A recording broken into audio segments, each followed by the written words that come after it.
Septembre 1943. La ville de Saint-Paul est occupée par les Allemands depuis 3 ans. L'aviation alliée a pour objectif la gare de la ville. 80 bombardiers larguent leurs bombes. L'objectif est atteint. L'opération se répète 3 jours plus tard. Elle se répète encore 3 fois en juin 1944.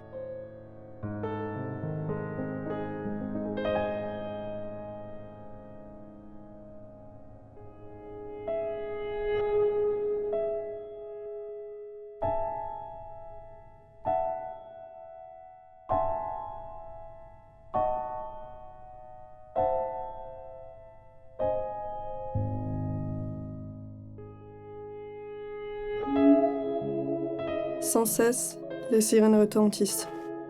Nous entendons les moteurs des avions. Nous sommes réfugiés dans les abris que les mineurs ont creusés dans la craie. Puis, c'est un fracas qui ne dure jamais plus de 10 minutes.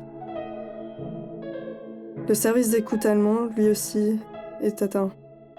Une vingtaine de jeunes femmes, qu'on appelle par dérision les souris grises, y ont péri.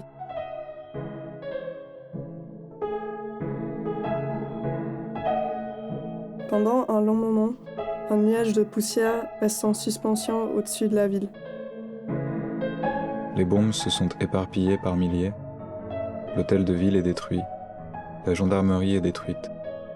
La maison d'arrêt est éventrée. Toutes les vitres, toutes les vitrines des magasins ont explosé. Les décombres s'entassent sur les trottoirs. Les tuiles.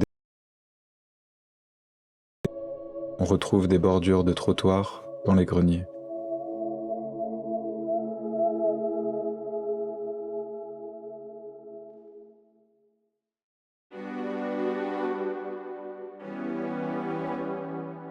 Peu à peu, la vie reprend. Mais la mort est partout. La maison est sans carreaux, sans plafond. Nulle part, nous ne retrouvons le sol.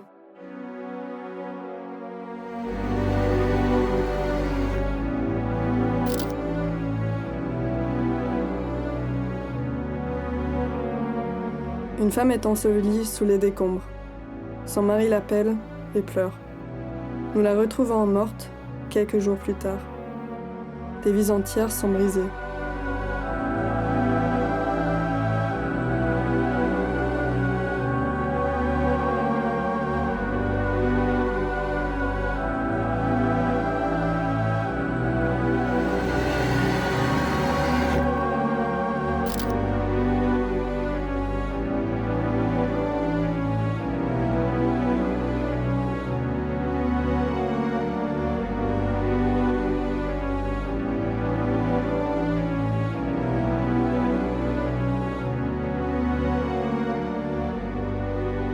Nous devons continuellement contourner les décombres, les escalader.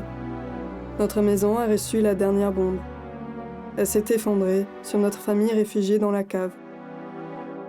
De la maison, il ne reste plus rien. Tout est écrasé, déchiqueté.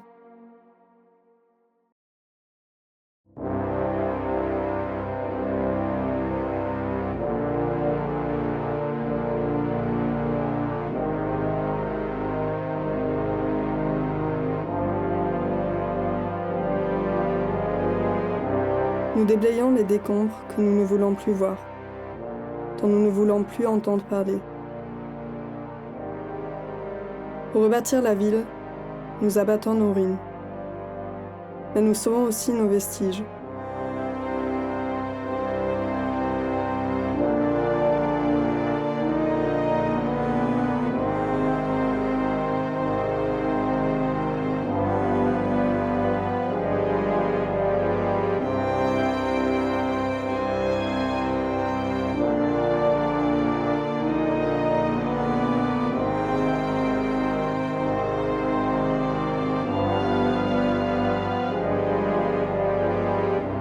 Nous faisons nous-mêmes le travail. Nous ne ménageons pas nos forces. Car dans l'âpre spectacle de nos ruines, respire la guerre et ses désastres.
Si gît l'Europe, si gît la culture orgueilleuse et la gloire des grands hommes, dans les décombres réduits au silence, condamnés à l'oubli, le temps passe, nous oublions.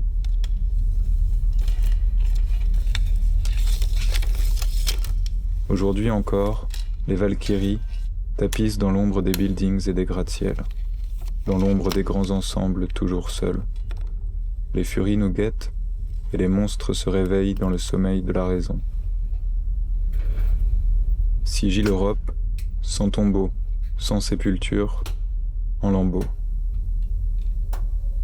Si gît l'Europe, écrasée sous le poids du béton armé, de l'acier et des fantômes ignorés. À qui la faute? Oedipe, tout entier dévolu à fuir son destin, à tuer son père, à marier sa mère et à enfanter de tant de monstres qu'il s'en est crevé les yeux. Il refuse de voir. Laissez passer la justice de Dieu.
Qu'une voix s'élève et dise tout haut.